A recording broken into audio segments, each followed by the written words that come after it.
Vamos então saber a opinião dos nossos convidados. O Rodolfo Costa Pinto, que é o coordenador da pesquisa do Poder Data, já está conosco. Rodolfo, seja bem-vindo aqui ao Prós e Contras. Boa tarde.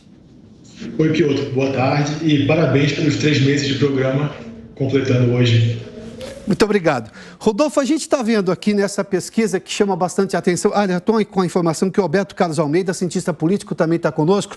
Professor, seja bem-vindo. Boa tarde ao senhor. Boa tarde, Rodolfo. Boa tarde, pessoal aí da Jovem Pan. Muito obrigado. Rodolfo, eu começo contigo até para a gente ter mais detalhes dessa pesquisa. Esses dados aqui, de 41 a 36, essa diferença é exatamente a mesma do que tínhamos há 15 dias, na última pesquisa do Poder 360. Esse dado da região sudeste chama atenção porque é um empate de todas as formas, ou seja, não está nem dentro da margem de erro. Isso está chamando a atenção porque eu vi a análise um pouco mais cedo do Poder 360 que chama a atenção esse crescimento de Jair Bolsonaro nesse aspecto, porque, por exemplo, lá em janeiro a diferença era muito menor, aliás, era muito maior. Lula tinha 48% da região sudeste e Bolsonaro tinha 28%. Agora estão exatamente empatados, ou seja, Lula perdeu a adesão na região sudeste, embora a gente tenha visto no nordeste ele mantém uma liderança muito grande e na região norte é o presidente Jair Bolsonaro que tem uma liderança. Essa pesquisa está mostrando que a eleição está polarizada, mas ela pode ter surpresas também na inversão dos dois que estão na liderança dessa pesquisa? Olha, Piotr, eu acho assim, que qualquer eleição a gente sempre tem a chance grande de surpresa. Eu acho que o que seria surpreendente seria uma eleição que não tivesse nada fora do comum, fora do previsível.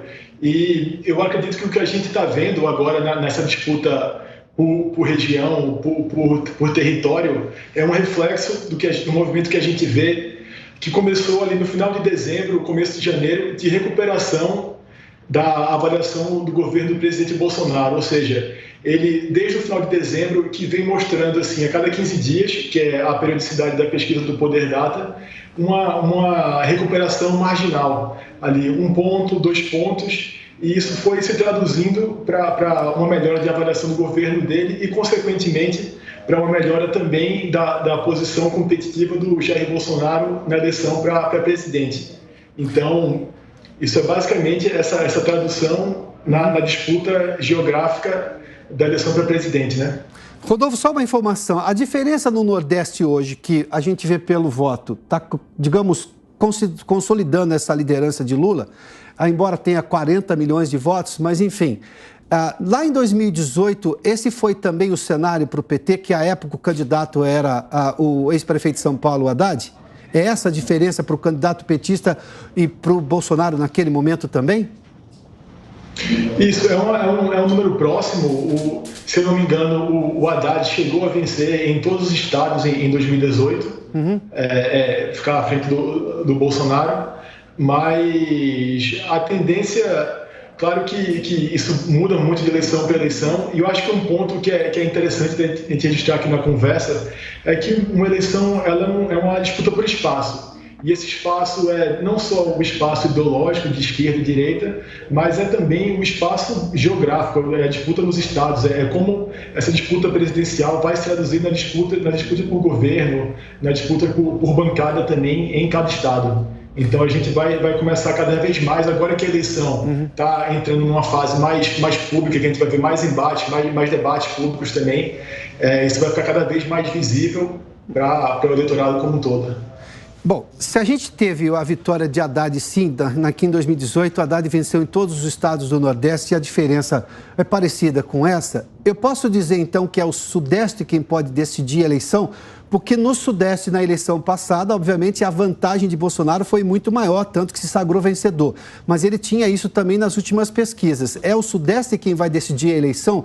Porque lá atrás a gente sempre dizia, o Nordeste pode decidir, e quando a gente falava de estados era Minas Gerais, mas enfim, é o Sudeste que pode dar agora a eleição para um ou para outro? Porque quantos pontos eu preciso ter, supostamente, na campanha de Bolsonaro para o alto, ou seja, para cima, ganhando, para ele reverter a vantagem ou reverter essa desvantagem que ele tem nos números absolutos e também na região Nordeste? O que precisa acontecer no Sudeste? Qual é o tamanho desse crescimento?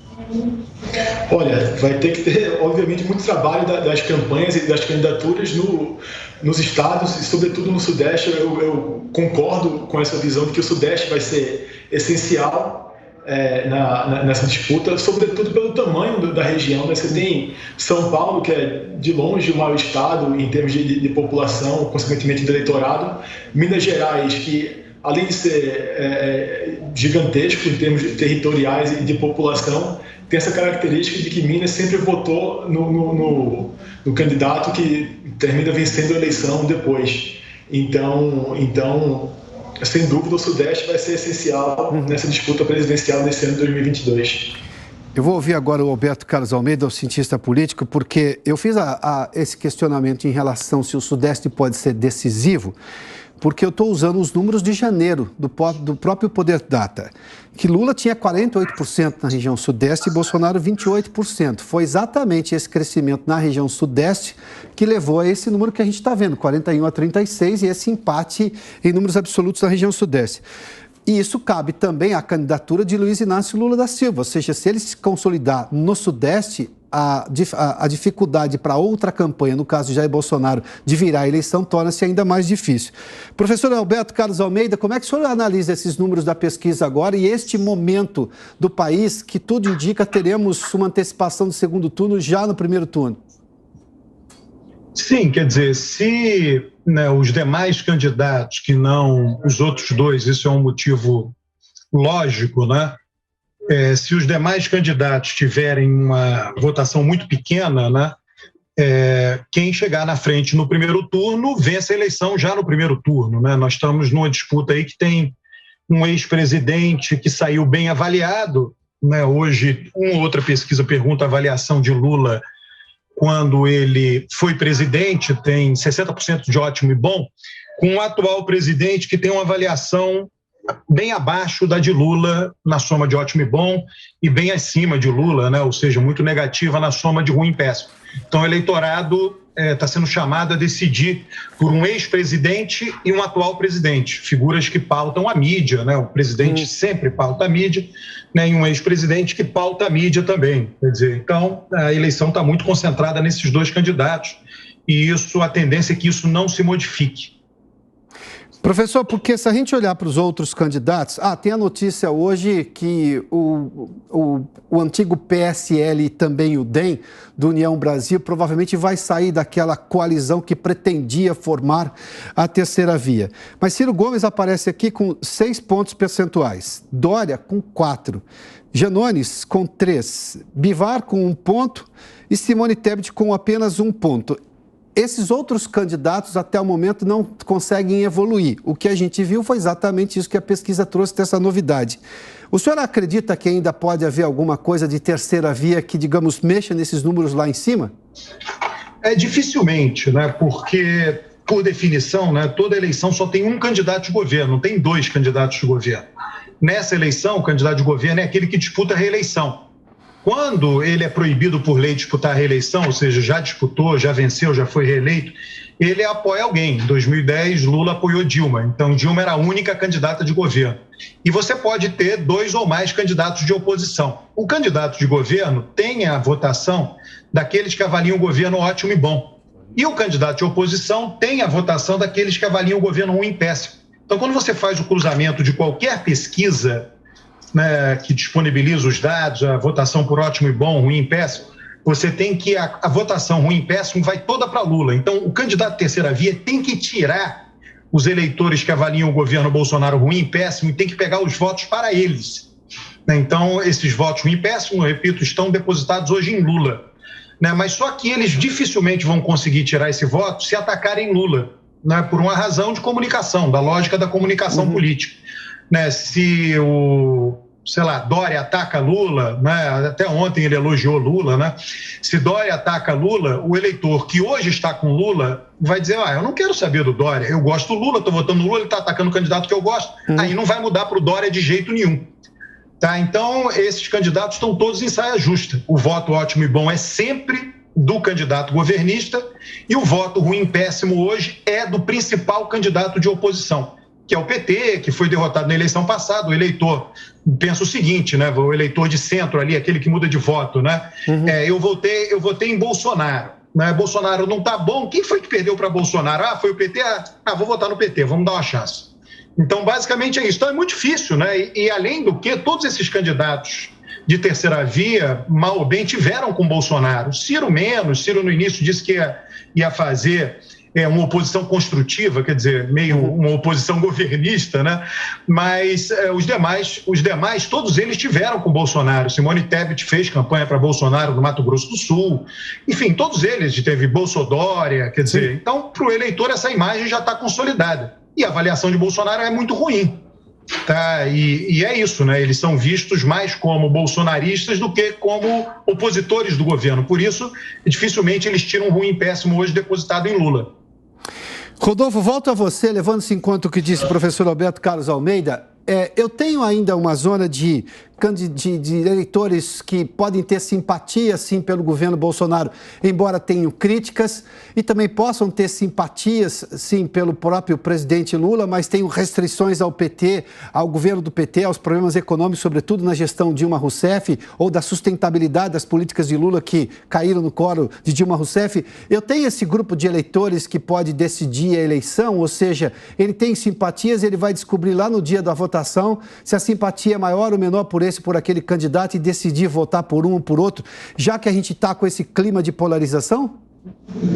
Olha, com certeza. A gente, como você já colocou, está numa eleição bastante polarizada e não é algo de agora, é algo que a gente vem observando desde pelo menos do final do ano passado, que essa polarização está ficando cada vez mais clara, como está assim, o embate entre essas duas figuras do Bolsonaro e do Lula. Acho que a terceira via tem um espaço muito estreito, é muito improvável que uma terceira via consiga se viabilizar, porque uma terceira via ela teria necessariamente duas condições para poder se viabilizar. A primeira é haver um espaço político, ou seja, você ter um número suficiente de eleitores que rejeitam ao mesmo tempo o Bolsonaro e o Lula simultaneamente. A gente vê que nas pesquisas do Poder Data que em média, esse percentual varia ali de 10% a 15% do eleitorado, o que é muito pouco para uma eleição presidencial, para uma terceira via se viabilizar. E um segundo fator essencial para a viabilidade de uma terceira via seria uma coordenação política dessas figuras de se juntarem em uma candidatura só, e a gente vê que cada semana que passa isso fica mais improvável. Então, sem espaço político, sem coordenação política, é muito improvável que a gente veja uma terceira via emergindo de maneira competitiva para a eleição. E aí, no ponto que você colocou, Piotr, sobre essa parcela do eleitorado que pode ter votado no Bolsonaro, mas não gosta do governo, pode eventualmente votar em Lula, uma parcela que gosta do Lula, mas talvez também tenha alguma simpatia pelo Bolsonaro. Assim, absolutamente, esses são os eleitores decisivos, né?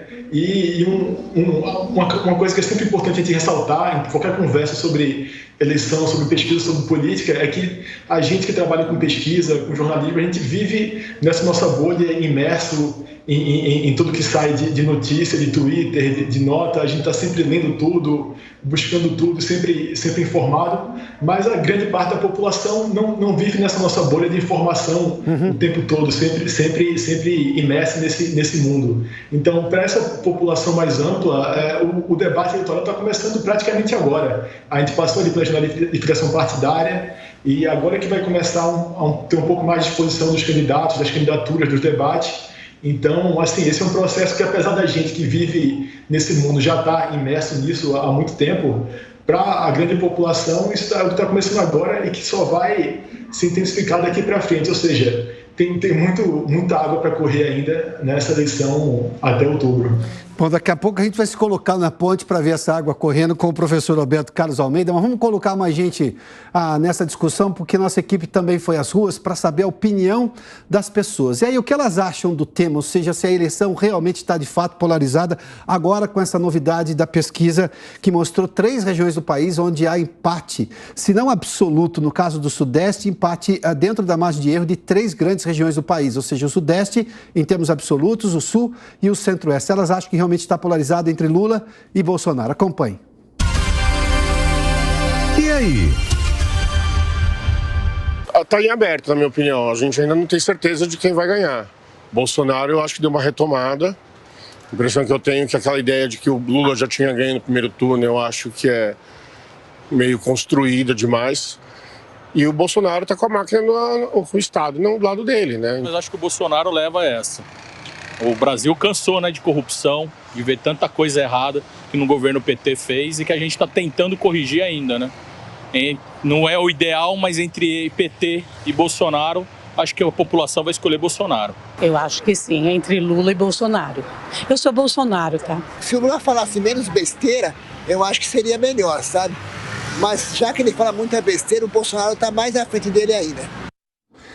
Interessante essa frase da besteira, até porque essa pesquisa, eu vou repetir a data aqui, entre os dias 24 e 26, ou seja, aquelas recentes declarações do ex-presidente Lula, falando sobre a classe média é abastada demais no Brasil, se mostrando pró-aborto, ou seja, que é um assunto ainda muito, muito difícil de ser lidado no país, de ser trabalhado no país, tudo isso foi dado um pouco antes do que essas pessoas foram ouvidas na pesquisa, foram 3 mil pessoas ouvidas na pesquisa. Professor Alberto Carlos Almeida, eu vou pegar, não exatamente a provocação que o Rodolfo fez, ele disse que agora que as pessoas vão de fato começar a se inteirar da eleição. A gente vive disso diariamente, mas enfim, as pessoas vão se inteirar agora. Eu vou aumentar um pouquinho a provocação do Rodolfo e lhe perguntar o seguinte: até o momento, obviamente que as pessoas poderiam fazer as experimentações. Eu estou irritada com a condução da pandemia, acho que a condução da pandemia foi ruim no governo ou não, acho que o Bolsonaro falou coisas que eu discordo, mas enfim, e que tenha votado no Bolsonaro lá atrás. O outro lado eu acho que o PT realmente pode ser uma alternativa, eu gosto do Lula. Poxa, mas no governo Lula teve problemas de corrupção e também teve problemas agora, depois com a condição econômica, o impeachment da presidente Dilma e tudo mais. Agora o eleitor vai, digamos, abre aspas, sem a pretensão de dizer o que o eleitor tem que fazer aqui, mas vai se tornar mais responsável e inteirado para dizer, não, agora acabou a brincadeira, a gente vai ter que decidir porque é o futuro do país. Um deles vai ser o presidente, tudo indica, a partir de outubro, quando as eleições vão acontecer no país. A gente vai ter, digamos, essa definição, independentemente do que alguma coisa possa ter incomodado ou incomode na figura de um e de outro por parte do eleitor, esse eleitor vai dizer, bom, pera um pouquinho, isso não é tão grande para eu mudar o meu voto, eu vou permanecer nesse. Não, isso é muito grande, então eu vou alterar o meu voto. Não creio. Quer dizer, Bolsonaro é o presidente da República. Ele já é conhecido do eleitorado, bastante, diga-se de passagem. Mais da metade do eleitorado foi lá, digitou o número 17 em 2018, viu a foto dele, apertou confirma. E vem sendo governado por ele. Então, as pessoas conhecem Bolsonaro. A mesma coisa já aconteceu com Lula, né? Digitou lá o número 13, viu a fotinho, tem gente jovem que não votou em Lula, não tem a memória dos governos dele, mas tem os pais em casa, né? Então nós estamos diante de dois muito conhecidos, velhos conhecidos do eleitorado brasileiro, com imagens muito consolidadas, extremamente consolidadas, são líderes populares. Bolsonaro é um líder popular de direita, Lula é um líder popular de esquerda, de modo que não há muito o que acrescentar. Qualquer coisa que venha a ser falado sobre os dois serão coisas requentadas, coisas que já foram ditas, não tem novidade sobre eles, né? Então o eleitorado sabe muito bem quem está lidando. Achei interessante, o Povo Fala da reportagem, porque exatamente confirma aquilo que eu tinha mencionado, né? Uma pessoa lá avalia mal o que foi o governo Lula e disse, então eu voto em Bolsonaro. Faltou na matéria alguém que avaliasse mal o governo Bolsonaro, mas tem, né? E aí ele iria declarar voto em Lula, né? Então é basicamente isso que vai acontecer. Nós temos uma instabilidade muito grande. Quando você tira a média das pesquisas, todo mês são publicadas umas 10 pesquisas diferentes, nós temos a média das pesquisas, tem uma estabilidade muito grande desde junho do ano passado, junho de 2021. O que aconteceu em março? Em março, o ministro Fachin, do Supremo Tribunal Federal, tomou a decisão acerca dos processos de Lula que viabilizou a candidatura dele. Isso foi em março. Então, abril, maio e junho, o eleitorado levou 2 meses para consolidar a informação que Lula seria candidato. E aí, quando chega em junho, Lula fica em torno de 40% dos votos. Ele está com essa mesma percentual desde então. Desde então, na média das pesquisas, né? E na média das pesquisas, a variação de Bolsonaro é muito pequena, né? Então, você tem uma imensa estabilidade. Essa imensa estabilidade não é fortuita, ela não acontece por acaso.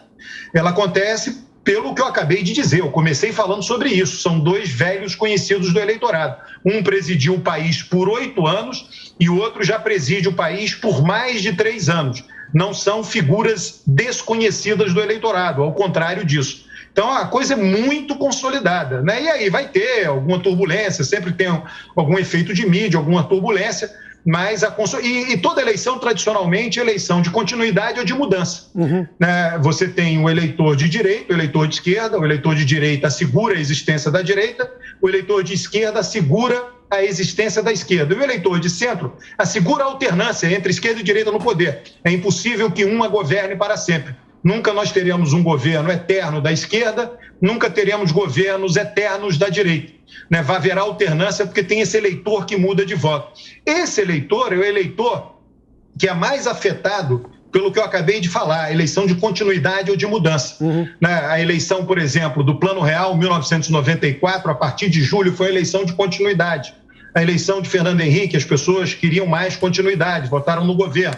A eleição de 2002 foi a eleição de mudança, inflação alta, 12,5%. A inflação de hoje está parecida com a inflação de 2002, 12,5%. Né? Foi a inflação que fechou o ano de 2002. Né? Agora, a inflação de 12 meses está rodando em 12%, a inflação anualizada. Né? Então, é muito difícil para um governo, o eleitorado desejar a continuidade de um governo que, enfim, considerado pelo eleitorado responsável por uma inflação tão alta. Rodolfo, você concorda com esse posicionamento de que há uma certa estabilidade na opinião que os entrevistados têm, ou seja, que as pessoas hoje, que o eleitorado brasileiro tem em relação aos dois que lideram as pesquisas? Porque o dado do Sudeste me chama a atenção. Se em janeiro eu tinha Lula com 40% e Bolsonaro com 28%, e hoje eles estão empatados em 39%, se não me engano, exatamente 39 pontos percentuais, houve uma mudança desse eleitorado que um ponto percentual aí faz muita diferença na conta final da pesquisa, dada a densidade que se tem na região Sudeste. E me permita já colocar uma segunda pergunta. Você acha que os jovens podem também ter impacto importante nesta eleição? Houve campanha para trazê-los à pesquisa, a trazê-los à eleição, para votarem nessa eleição? Sobretudo jovens de 16 a 18 anos que não têm. Têm sim o direito de votar, mas não têm a obrigatoriedade de fazê-lo. Enfim, são duas perguntas. Por favor, Rodolfo.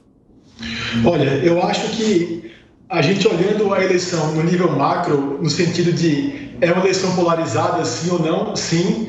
Nesse sentido, é uma eleição estável, porque você tem o Bolsonaro e o Lula na disputa como os dois assim, candidatos efetivos. Agora, se a gente olhar, como o professor Alberto colocou, de junho até agora, teve algumas coisas que surgiram e depois voltaram, como, por exemplo, a candidatura do Moro chegou ali em junho, julho, agosto, setembro, outubro, todo mundo esperando que ele fosse crescer, mas não cresceu. Hoje sequer chega a ser colocado como candidato agora nas pesquisas. Então, assim, a eleição está estável nessa polarização entre Lula e Bolsonaro, mas nas margens você sempre tem acontecimentos e eventos que vão influenciar. Então, assim, e sobretudo, a gente, por exemplo, se a gente fosse olhar ali entre outubro e dezembro, o Lula era o grande favorito para vencer a eleição, tanto que acho que chegou a ser cogitado ali